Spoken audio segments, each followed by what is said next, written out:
Unless you've visited South America, it's very difficult to grasp the scope of the amount of land, acreage, that lays impenetrable and unexplored by modern man. It is very, very easy just to walk into the jungle down here and disappear forever. This happens all the time in Colombia. It is one of the reasons that our alphabet agencies notwithstanding, it is nearly impossible to stop the drug trade. They operate out here in the southern part of Colombia, and I know on a map like this with Google Earth, it just looks like an area of green, but it's so much more than that. Jesse Ventura in the movie Predator said this shit makes Cambodia look like Kansas. That's an understatement. And Colombia having this small area and Venezuela this small area, those two areas combined are less than a quarter of what lies unexplored in Brazil. Now, the reason I lead with that today is because for all of the information coming out about Venezuela, there is other information that's not being said about Colombia. Everything has been colored to make Colombia and Brazil look like our allies and the good guys, and of course Venezuela to be the evil guys, the bad guys. Of course, the leader having a dark mustache automatically makes him a bad guy. And don't underestimate the effect of that. People are very shallow. People are very easy and quick to judge based on imagery, and I don't think I have to convince a lot of you of that. But this article here should give you something to take pause with.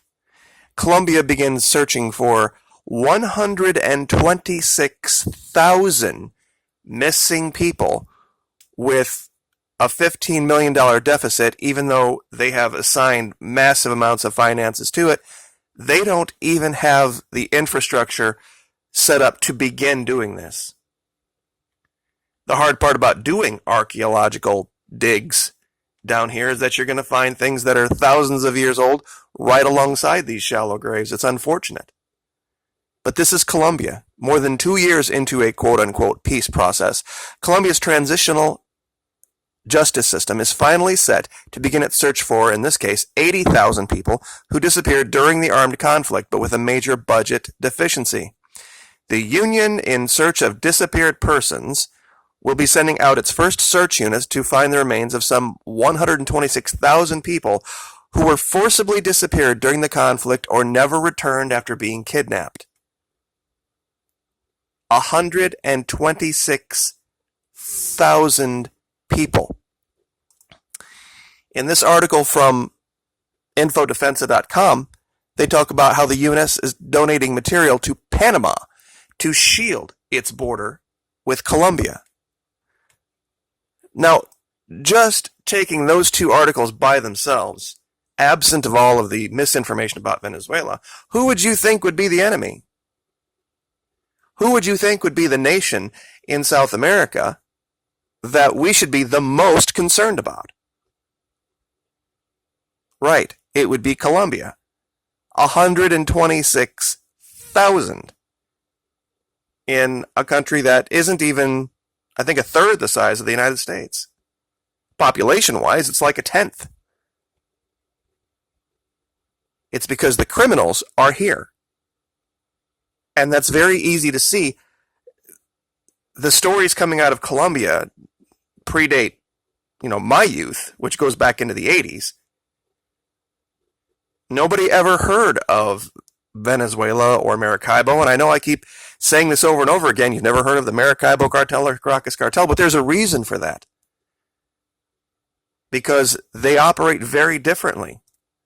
Tens of millions of people over the last 20 to 30 years have left Colombia, gone into Venezuela because of the free food, the free health care, the free housing, all of the wonderful things that was happening because the leadership of Venezuela wasn't allowing big oil to get rich at the expense of the people.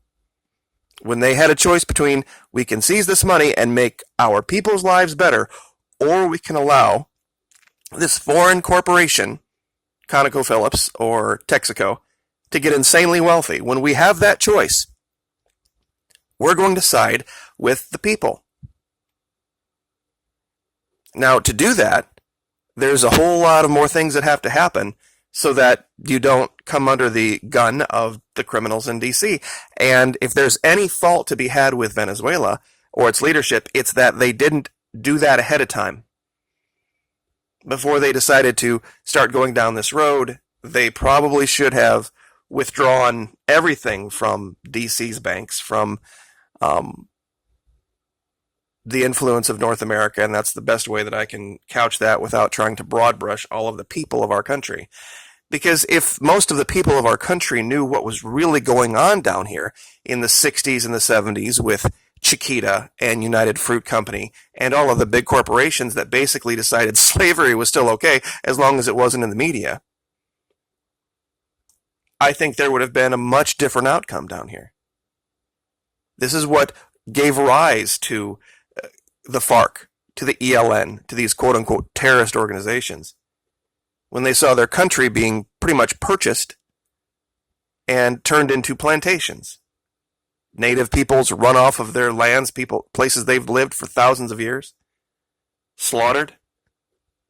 In fact, there's another article here where it talks about Colombian intelligence blocking the entry of drugs into Europe.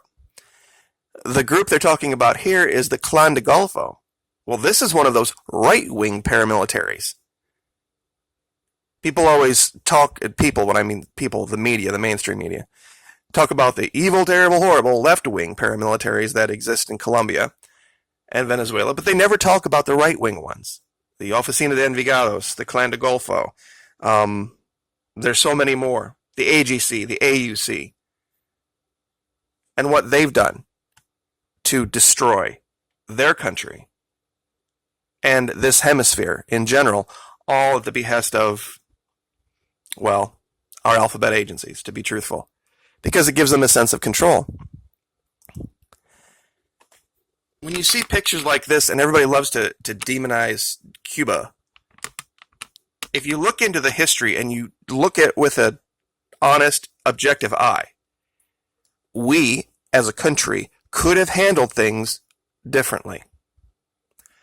We could have allowed them to pursue social democracy and supported them. We didn't have to institute it here in the States, but we could have not attacked it. We could have supported them. If we were really so worried about the footprint of Russia and China, then we could have said, we don't agree with these people in the way that they're going to try to govern themselves, and we can maybe try to educate them about why this might be destined to fail. But if we go at this in too harsh of a manner, we're probably going to drive them and their resources right into the hands of our enemies. Somebody could have stood up and said this.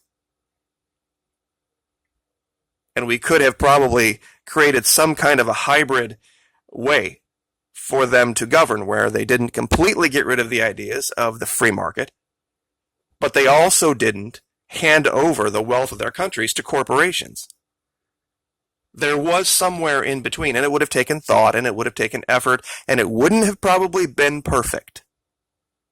And somebody, if they had wanted to, probably could have shot holes in the idea. But compared to where we sit now, this is a Vishnya-class Russian warship at the port of Havana in Moscow, with a Soviet-made limousine in front of it. We could have avoided this.